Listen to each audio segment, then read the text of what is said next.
Xbox 360 was the first next-gen console out of the gate and has had plenty of time to work on building its game library. Now, whether they're live arcade originals, first-party titles, or exclusives snatched from Sony, let's take a look at the Xbox 360's contenders for the best of E3. Halo 3 is easily the most anticipated game release for the Xbox 360 ever. With the next-gen graphical upgrade, big additions to multiplayer, and a more situation-specific approach to weapons, Halo 3 promises the kind of eye-blistering action we've come to expect from the franchise. Coming from the development team behind Star Wars Knights of the Old Republic, we already knew that Mass Effect would be a solid RPG, but what really impressed us was the nuanced approach to dialogue and character interaction. This may just be the best role-playing game the console has ever seen.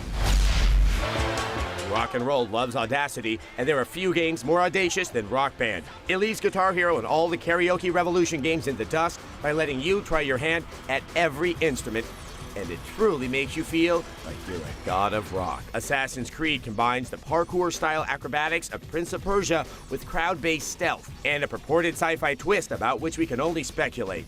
With mouth-watering graphics and a mysterious story, Assassin's Creed represents all the potential hiding behind that glowing green circle. And our winner for Best 360 Game at E3 2007 is Call of Duty 4. Yeah. Now, we chose this game because finally we saw a modern shooter that has an actual mythic story.